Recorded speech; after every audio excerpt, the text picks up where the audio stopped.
ही film या वर्षातली best comedy film किंवा बेस्ट फिल्म ठरू शकली असती. त्या सगळ्या शक्यता या फिल्ममध्ये होत्या. यावर मी ट्रेलर बद्दल शॉर्ट रिव्ह्यू केला होता आणि त्यामध्येही म्हणालो होतो की ही फिल्म चांगली चालेल, प्रेक्षकाला चांगला रिस्पॉन्ड करतील आणि माझा अंदाज खरा ठरला. या फिल्मला प्रेक्षक खूप चांगला रिस्पॉन्ड करतायत. टीजर, ट्रेलर थ्रू ही फिल्म लोकांपर्यंत पोहोचली आहे. मी जिथे राहतो नांदेडमध्ये, म्हणजे मी आता पण मॅक्झिमम फिल्म्स इथे नांदेडला थिएटरमध्ये बघतो आणि क्रांतिज्योतीला देखील सुरुवातीला कमी ऑडियन्स होता, पण या फिल्मला जवळपास 200 ते 250 लोक आले होते आणि माझ्यासाठी मला ही खूप महत्वाची गोष्ट वाटते, कारण की मराठी फिल्मला मुंबई पुण्याकडे थोडाफार रिस्पॉन्स बरा मिळतो, पण अजूनही छोट्या शहरांमध्ये किंवा आपल्या काही छोट्या जिल्हा मोठाच आहे ऑब्व्हियसली, पण तरी पण तसं सिनेमा कल्चर अजून आपल्याकडे रुजलं नाहीये विकेंडला सिनेमाला जाण्याचं वगैरे. तर इथे प्रेक्षक त्या मानानं तसा रिस्पॉन्ड करत नाहीत. सो 200-250 लोक येणं ही खूप मोठी गोष्ट आहे या सिनेमाला येणं. ओपनिंगलाच तो पहिला शो होता सिनेमाचा, तर ही खूप चांगली गोष्ट आहे.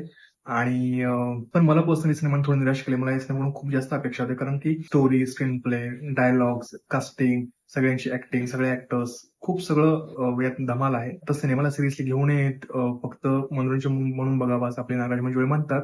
पण तरी पण आमच्यासारख्या सिनेमा लव्हर्सना खूप आवड असते असं सिनेमाला सिरियसली घेऊन बघण्याची. तर थोडी निराशा हाती लागते सिनेमा बघताना. अदरवाईज तुम्ही एक सामान्य प्रेक्षक म्हणून बघाल तर हा सिनेमा तुम्हाला कुठेही निराश करत नाही. फुल एंटरटेनमेंट आहे. काही ठिकाणी अडल्ट जोक्स आहेत. सो थोडा मला प्रश्न पडला की सहकुटुंब जावं की नाही, बघावं की नाही. सो हे तुम्ही ठरवा. बाकी सिनेमा एंटरटेनमेंट करतो आणि तेच नवीन असेल तर चॅनलला सबस्क्राईब करा, कमेंट्स करा, कमेंट्समध्ये या चर्चा करूया आणि व्हिडिओ कसा वाटला ते कळवा.